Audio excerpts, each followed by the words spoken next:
You don't need to put the oxygen mask on to save other people. You need to put the oxygen mask on to save yourself, and that is okay. If you're overwhelmed by all of the chaos in the world right now, you are not alone. And today we are going to talk about how to get to some of that peace. Welcome to the Happiness and Progress podcast. I'm your host, Danielle Craig.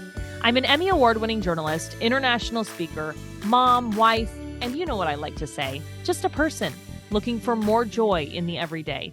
It's no secret we've been caught in chaos for years. And there are ups and downs where it is more intense and less intense, but things have felt unsteady for a long time. When I was in news, my news director had decided she wanted a segment where we would basically tell our viewers here in Southern Oregon about all of the bad news going on around the entire world. And it was maybe 5 minutes long, 2 to 5 minutes long. And it was boom, boom, boom, boom, just bad news, bad news, bad news, bad news. And it kind of changed the feel of our newscasts because before then it was a morning newscast. We'd have fun, we'd laugh, we'd talk about, funny things and interesting things going on around the world. And now we were just gonna just punch you over and over and over again. And I remember one day as my co-anchor was reading, I looked at him and he's, saying 5 people died in this event. And I was thinking, oh my gosh, how many people have died in this newscast?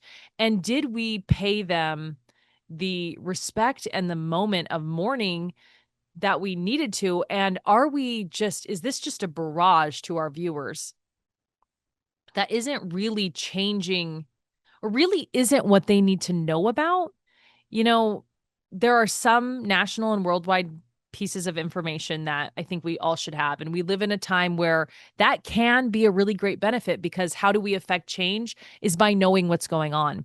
However, if it's just like, if it leads, it bleeds, or if it bleeds, it leads just for the sake of bleeding and leading and ratings, I don't know that that's the right reason to share those stories. And when you take that picture of just getting just hit with bad news after bad news, and you compare it with what I saw on social media earlier this week, which was my nervous system is just supposed to be in a cave eating berries, that there is a very big difference between what our existence really is like, what our reality is like, and what our nervous system is capable of. Our caveman ancestors would sit around their cave and know what was happening in their communities. And yeah, a lot of bad stuff would happen to them. Of course, they did not have what we have today that keeps us alive. And we see so many modern day miracles because of some of the advances that we have, of course. However, we see it all. We are seeing things around this entire globe, and it's more than we can process. So, before we go into what we can do, I want to start why this is so important. We need that nervous system regulation. We need to be regulated to be able to show up in our homes how we want to show up. If we are filled to the brim with chaos, we are not going to have as easy of a time bringing peace into our own homes. So our kids going to spill the cereal everywhere. We're already on edge based on things happening outside in the world. We're already on edge. How are we going to respond in that moment? It's going to be a lot harder for us to respond with peace and patience, which is what we're aiming for, right? So, first of all, we need that emotional regulation. We need to be okay for the people around us. There are so many studies that show increased cortisol, that stress hormone, and being in fight or flight all the time increase our risk for all kinds of issues, cardiovascular issues. It suppresses the immune system, mental and emotional health. It can affect every single part of our bodies down to our digestive system. It's truly incredible what is happening when we're in this high alert state. So while, yes, it is good to know about things going on around the world because if we want to make a difference, that's where we can start. However, we cannot fight everyone's battles all of the time. And I think that's the important thing here. We have to be a better person for those around us. I had a friend this week say, I am just feeling so stressed out and angry and I have all of these emotions and I'm talking politics on text while I'm trying to do my work. And I said, I just can't. I just cannot do that because it's not making me the person I want to be. And if that's the case for you too, it is okay to take a couple steps back, to take the breather. And earlier this year, this is one of my favorite pieces of advice on this podcast this year. And that was, you don't need to put the oxygen mask on to save other people. You need to put the oxygen mask on to save yourself, and that is okay. You don't have to justify putting the mask on because you're going to use it to save other people. You just need to put that mask on to save yourself. First and foremost, we are going to save ourselves. So what can we do to remove ourselves from the chaos and create a world of peace? The number one thing is going to be those boundaries with your phone. I actually have a 4-week freebie on my website on how to set up those boundaries with your phone. They're hip habits for your phone so that you can have a healthier relationship with your phone. And look, you're not alone. We all are dealing with this pull of social media, and that's because it gives us that quick dopamine hit every single time we open it. It's giving us new information. It's telling us people are commenting on our stuff or they're liking our photo, and our brains are loving it. And really, truly, it's addictive. Back when Facebook was brand new, I was in college, so I was one of the first students on Facebook, and I remember going into one of my broadcast journalism classes. I sat down, I got my laptop out, I opened it up. I was trying to open up an assignment. Instead, I went to the internet and I typed in thefacebook.com. And in that moment, I thought, oh my goodness, this thing has a hold on me, because that's not even where I was trying to go. And that was before I was carrying that app and a whole bunch of other apps around in my pocket, ready to just ding at me and get my dopamine up. So that very first step is going to be, let's distance ourselves from social media. In that freebie, I have a couple of ideas, but the first big one is, if you notice you are having a compulsive problem with an app, let's delete it for now. Okay.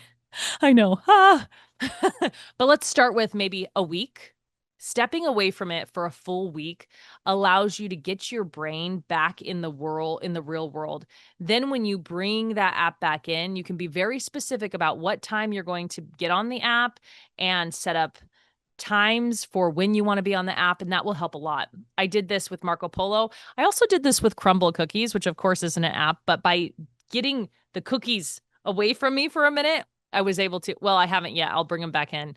My goal for the year was to not eat any for the whole 2025. But in 2026, I feel like I'm going to be able to bring them back into my diet in a healthy way. In 2020, I was on Marco Polo all of the time, and I really had to just delete that app completely before I could figure out how to bring it back in. When I did bring it back in, I set up some rules around it. I was like, I will only use it when my kids are not around. And so then I went on to use it in my car, when I was driving alone, or when I'm getting ready in the morning. And that has really helped. So that's the first thing. That's a little bit bigger of an ask, to delete an app for a time. So I want to give you a small ask as well. That is to just turn off all the notifications. Turn your news notifications off. Turn your Facebook notifications off. Turn Instagram and TikTok. Turn all the notifications off, because that alone will decrease your stress and anxiety. It is so incredible to just not even have to see those ping, ping, ping, ping, because those immediately grab your attention from whatever it is you're doing. And so that's taking away a lot of your control in what you get to choose your life looks like. Speaking of control, that is number two. Number two is find what you can control within your life. Our lives are big, they're chaotic, and then you add in everyone else who we love's lives, and then we add in our city's lives, and then our country's lives, and the lives of the people in our world. It's too much. It's too much. And of course, we cannot control all of those things. So we're going to start by just controlling one thing in your immediate surroundings. And that can be simple. That can be doing the dishes today. That can be making your bed. If you make your bed every single day, that's the one thing you can count on, the one thing you can control, that at least gives you back a little bit of certainty, because you know that your bed is made. One of my favorite news stories I did was about a fundraiser about chili. And the woman, as I was interviewing her, said, I do what I can and what I can do is make chili. And it was just such a cool thing she had decided to do. She was raising money for, I think it was a student with cancer. And I loved that simplistic way to solve a problem. You know, I can't cure cancer, but I can make chili. There's a famous quote that says, "Do what you can with what you have where you are." And I love that. That chili is a perfect example of that. So once we have figured out what to control within our small lives, then let's look outward and say, okay, what is it that I want to control? What is it? Where do I want to affect change? And then we can get involved with that change. When we are trying to change everything, that matters to everyone, it's too much. And I remember feeling this for the first time in 2020, probably because I was on my phone a lot because we were stuck in our homes. And I remember thinking, oh my gosh, I have to solve this. I have to advocate for this. I have to figure out this, instead of just bringing it back into my own house and saying, okay, what I can do today is cook dinner. Because when I would cook dinner, you know what would happen? I'd be like, okay, but what about the microplastics? What am I going to do to compost the food? How am I going to recycle after this? It's okay. We can't do it all. We can't do it all. And so if that means this month you're like, I really want to make a difference with composting, you can do composting this month and not worry about anything else. If you're thinking, I want to make sure I don't have microplastics in my house, but right now we use a lot of plastic dishes, let's start with just slow. Let's just start with, hey, when we microwave, let's not microwave plastic things. I think the problem lies in that we have so much information that it creates so much chaos in our worlds because it's saying everything we're doing is wrong. And we don't have the time, the budget, the capacity to fix everything. And I'm talking about, you know, the I don't want to say small things because some of those things are big things, you know, but I'm not even beginning to touch politics. And so then when we pull in the political issues and religious issues and racial issues, and we pull all of that in, that is so overwhelming for us to live in. So my ask for you today, or my challenge, I would say, is to, we're going to, one, control something in our house, make the bed, make dinner, eat an extra vegetable, something small that you can control. And then if there's something broader where you want to affect change, we're going to pick one thing to start with. And we can either pivot to another thing next month, or we can focus on a couple of things, but we don't have to solve world peace. We do not have to fix that today.